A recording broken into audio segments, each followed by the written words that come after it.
With 1 million visitors annually, Mauao is an iconic landmark not just in the Bay of Plenty, but right around New Zealand.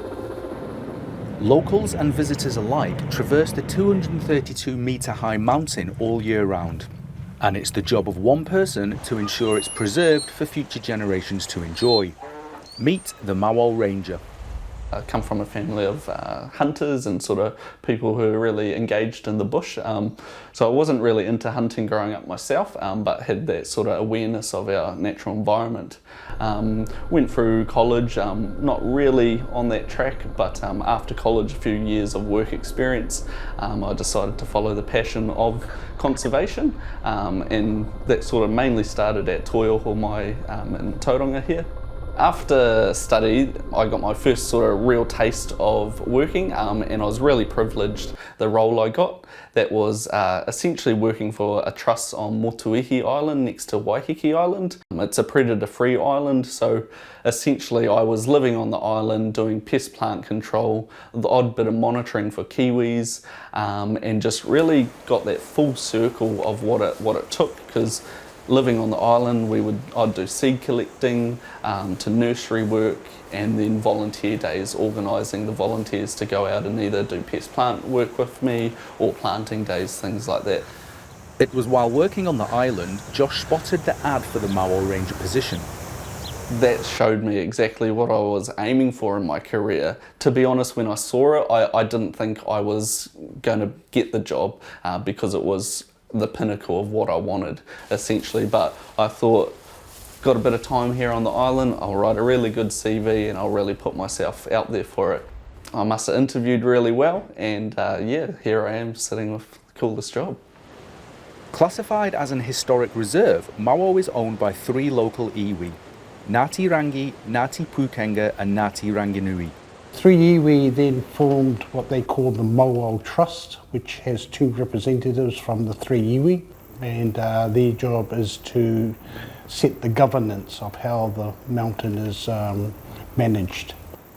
Josh works closely with the Trust and Tauranga City Council to meet the goals set out in the management plan. You can actually see some Japanese honeysuckle, I believe. Just on top of the canopy you can see a lighter green foliage. That's actually Japanese honeysuckle, so it can be quite hard to spot, and that's why you need to get in amongst it. Just going to mark it in our GPS, Japanese honeysuckle, just so I can pass that on to our contractors and they'll know where to find that. The 3 core aspects of this job would be the ecology, looking after our natural environment and trying to help that flourish, our culture and heritage aspect, looking after our 1,000 plus surface archaeological features and being respectful and understanding the stories around them, and also our community. Our community has a lot of expectations on quality of our tracks, and safety, and being able to enjoy our environment.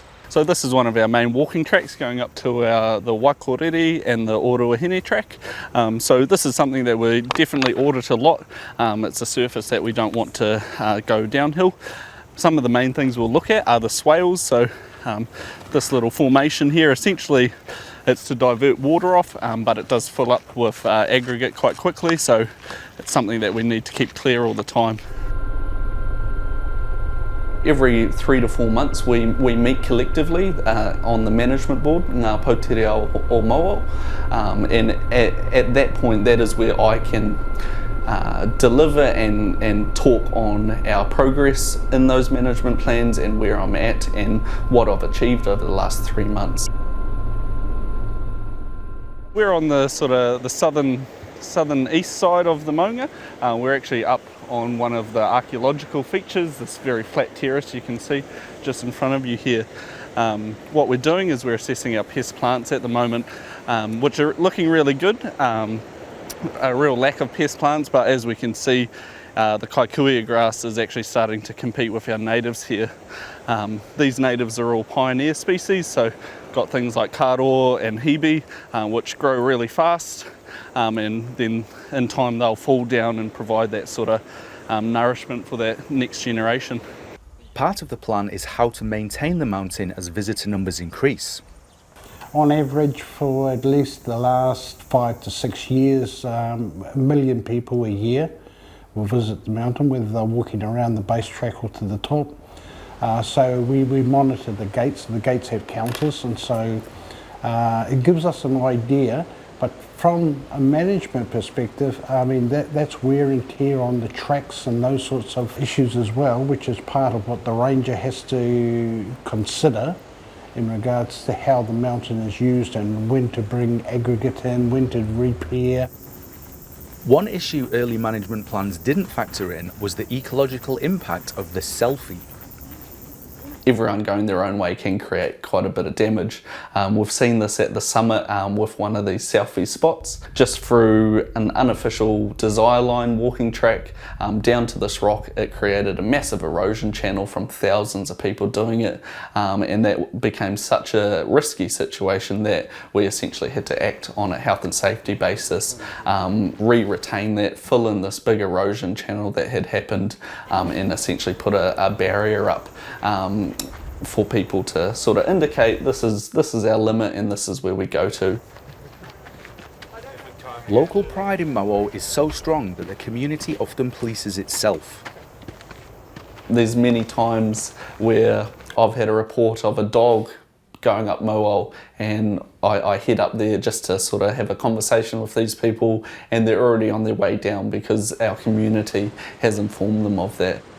I think we have enough people in the community who use Mauao to be sensible enough to advise, you know, you shouldn't be doing these sorts of things. And for those tasks which are difficult to complete on foot, Josh takes to the air. There's two main areas that would use a helicopter on our steep tracks, our Waikorere and Orohene tracks.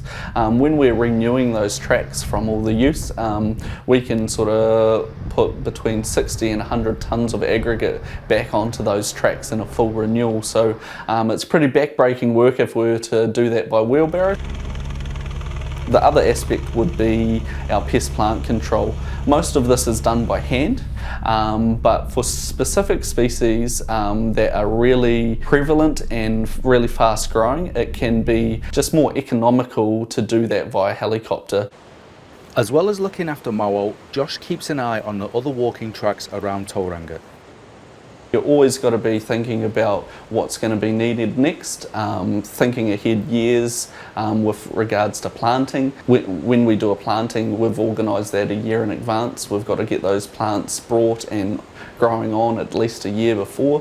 There's a lot of facets in this job that you have to have your eye on and not just concentrate purely on one aspect. It's a busy job, but one he loves. Gavin Ogden, Local Focus.